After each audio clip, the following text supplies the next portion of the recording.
রোজার মাসে সেরা খাবার বুট শুরু হয়ে গেছে রান্না করবো বুট আর কালা বেগুন আর হচ্ছে কি টমেটো দিয়ে যে ইলিশ মাছ। বেশি কিছু রান্না করলে খাওয়াবো না যেহেতু রোজার দিন। আর হচ্ছে মিষ্টি কোমর ভাজি আর হচ্ছে কি পোলা ফেনের রাশি। দেখেন আমি রান্না বসাই লাইসা বসে থাকে। হ্যাঁ না, ভালো লাগে তোমার এখানে বসে থাকতে? আর একটা কামের হুকুম দিলে হয়েছে, তাড়াতাড়ি কতক্ষণে করবো।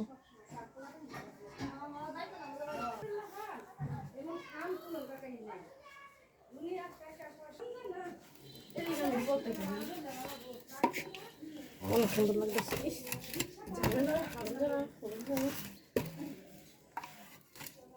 এখানে রাখো পানিটা, মনে রাখো তো ধুয়ে ধুয়ে নেবে।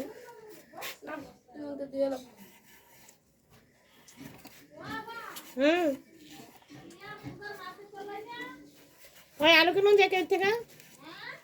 বাজারে না গিয়ে আলু কিনুন যায় কিনা?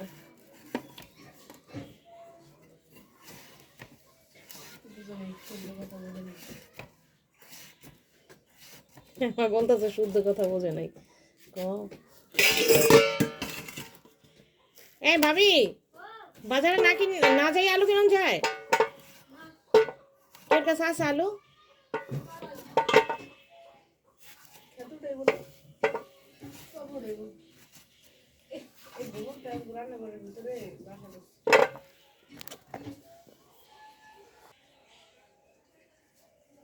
ইলিশ মাছ দিয়ে রান্না করবো, সেই জন্য গাছ থেকে একটা টাটকা বেগুন ছিঁড়ে নিয়ে যাই। এগুলো আবার শিং বেগুন আসলে রান্না করলে খাইতে অনেক মজা লাগে। এই পাশে একটা আছে।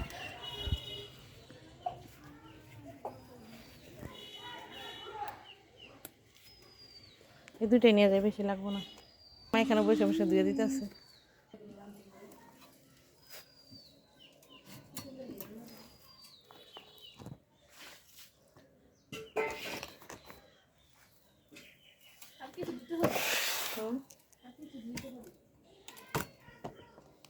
এই তরকারি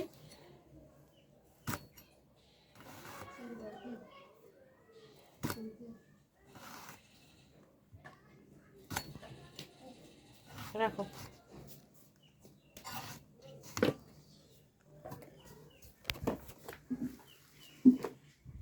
এবার রোজার মাসে বেগুনের বেশি দাম বাড়বো না, কারণ প্রচুর বেগুন হয়েছে প্রত্যেকের গাছে আমি দেখতেছি।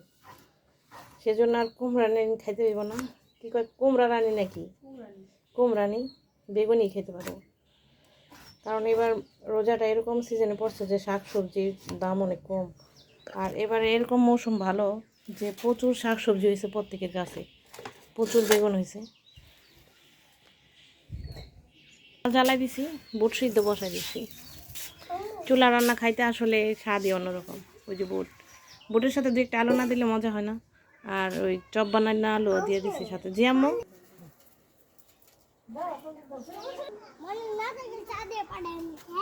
আচ্ছা, কি সুন্দর জবা ফুটছে দেখছো?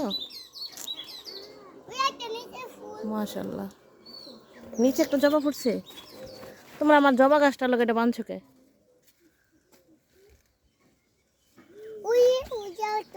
এই বান্ডা খুলে দাও, এটা ওই এই গাছের লোক বান্ধো। ওদিকে দেখো দুইটা ডাইল গিয়ে কেমন জবা ফুটছে। ওই ডাইলটা মাশাআল্লাহ কি সুন্দর জবা ফুটতেছে।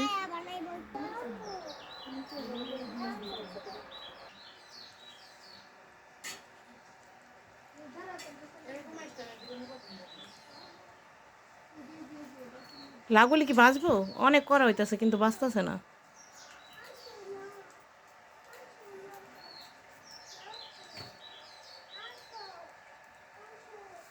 ওই যে ধোয়া বেরিতেছে, ধোয়ারই এই তো নষ্ট হয়ে যেতেছে।